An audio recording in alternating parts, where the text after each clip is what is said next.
Hoje também na área do sono, a gente sabe que o sono da gestante tem também essa influência forte, sobre os desfechos, né, da gestação, do parto, do nascimento do bebê. E também já está moldando o sono do bebê, que é uma grande preocupação, né, dos pais nesse iniciozinho também, principalmente. E tem como melhorar o sono do bebê, então? Claro, Você cuidando precisa me primeiro da passar a mãe, receita inclusive. então, viu. Vamos conversar sobre isso. Mas cuidar da saúde da mãe também é importante nesse processo. Exatamente. O ritmo circadiano, que é o nosso reloginho biológico, né, de 24 horas, ele começa a se desenvolver no ventre. Então, se o reloginho da mãe estiver desregulado, o do bebê também vai chegar já mais bagunçado. Inclusive, ele recebe a melatonina, por exemplo, ele não produz, de forma autônoma no início da vida, e ele recebe a partir do leite materno, e isso vai ajudando ele a desenvolver o seu próprio ritmo, o seu próprio ciclo. O que que é a melatonina? É o hormônio do sono, Melatonina é né? um hormônio do sono, indutor de sono, que ajuda a regular, né, o nosso ritmo, esse relógio biológico das 24 horas, para a gente saber quando é dia, quando é noite. O nosso corpo vai modificando essa produção de hormônios, né? Uhum. E a gente vai entrando naquele período onde a gente tem mais atividade, mais descanso, relaxamento, e o período do sono que também vai reparar, vai, solidificar memórias, aprendizado e promover desenvolvimento. Na criança, dormir é essencial para que ela tenha um bom crescimento. Então aquele bebê que ele, vai dormir muito tarde, desperta no meio da noite, pode ser um ciclo circadiano desregulado desde ali do ventre. Pode, a gente tem questões que são, comportamentais, né, do ambiente, da rotina, e a gente tem questões fisiológicas, que aí, depende um pouquinho da regulação metabólica, né, e ali no início da vida, dos 2, da mãe e do bebê. Então esse cuidado integrado, ele é importante para que a gente consiga promover esse sono de qualidade, e a gente sabe que o bebê é diferente, né, não é igual ao do adulto, então ele tem uma previsão de acordar mais vezes durante a noite, não é um sono contínuo como o nosso.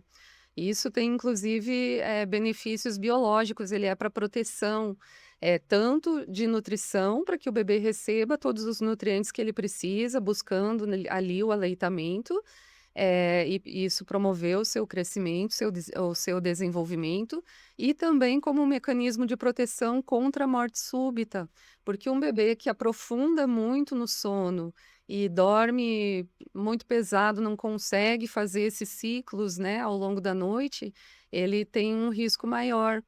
É por isso que ele desperta, por isso que a maior parte do sono do bebê é em estágios mais superficiais, ele desperta várias vezes entre os ciclos, só que diferente da gente que faz esses micro despertares e logo emenda um outro ciclo, o bebê não, ele vai precisar de ajuda, e essa ajuda é através do peito, do colo, né, e aí ele volta a regular e adormecer. Ou seja, também tem uma questão biológica aí que nós temos que respeitar. A criança vai ter o sono mais leve, ela vai acordar mais vezes e tá dentro do combinado, né? Exato, isso é normal, é esperado, é biológico, né. Ele depende do amadurecimento do nosso cérebro, e o bebê, ele não nasce com o cérebro desenvolvido, ele vai desenvolvendo ao longo da primeira infância, e no primeiro ano tem muitas modificações, muitas aquisições, muitas transformações, né. Então ele atinge o pico ali dos 0 aos 6 anos. Por isso que a nossa expectativa é que o bebê vai dormir logo nos primeiros meses, uma noite inteira, muitas vezes não é compatível com esse desenvolvimento do cérebro que está totalmente relacionado com o sono. E que interessante, até uma questão de segurança da própria criança, então, um sistema Sim, de proteção um dela. sistema de proteção por conta da respiração, né, dessa oxigenação. Então é importante que ele não aprofunde tanto para que ele consiga, né, manter essa oxigenação sempre ativa e presente. Porque a gente tem visto muita coisa na internet, eu principalmente, porque agora nós estamos de bebê novo, né? E aí agora tudo no Instagram entrega para nós coisa de bebê, É, né? O algoritmo já entende isso. aí o pai e a mãe começam a ficar doidão, Não, e começa a aí a gente achar. começa a ver coisas, tipo assim, consultorias de sono, Uhum. que a criança, você compra o meu curso, a criança vai dormir a noite inteira. Não é bem assim, então, a conversa, né? Não, isso inclusive é muito perigoso, né? Porque assim, um treinamento de sono precoce, ele vai afetar o desenvolvimento desse cérebro de alguma forma. O que que acontece com o bebê que passa por um treinamento? Ele precisa desse acolhimento para ele voltar a regular e dormir. Isso é biológico, né? Os mamíferos todos dormem próximos, dormem juntos e na fase de filhote eles têm esse contato com a mãe. E nós, né, acabamos às vezes racionalizando e prejudicando de alguma forma, né, quando a gente impõe um ritmo que não é compatível com o natural.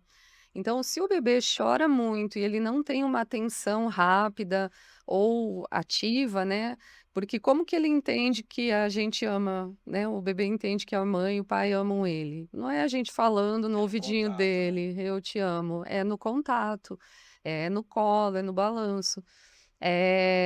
Então quando ele chora sozinho e não tem essa resposta, ele vai entrando num estado de estresse tão alto, isso gera uma descarga de cortisol, que é o hormônio do estresse na corrente sanguínea, que quando atinge um nível crítico, ele é prejudicial para o desenvolvimento do nosso cérebro. Caramba.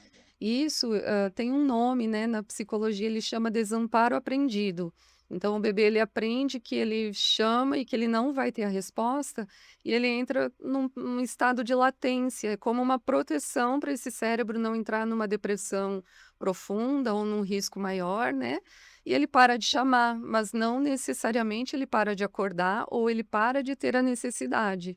E Ele a pode passar a noite ali acordado. Exato, eu tenho um relato muito interessante, assim, uma família que, sob orientação médica, fez um treinamento, né, com o bebê em torno de 6 meses, mais ou menos, e foram 3 noites de choro intenso, e na quarta noite ou quinta, se eu não me engano, o bebê parou de chorar, não chamava mais. E aí, aparentemente, o problema resolveu, né, para a família pareceu que estava tudo bem.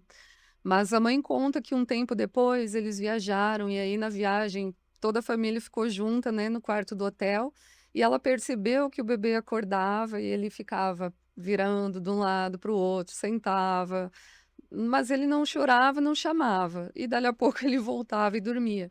Então eles continuam tendo necessidade, mas eles, acabam tendo que desenvolver uma independência que não é compatível com a idade, com a necessidade biológica daquela fase da vida.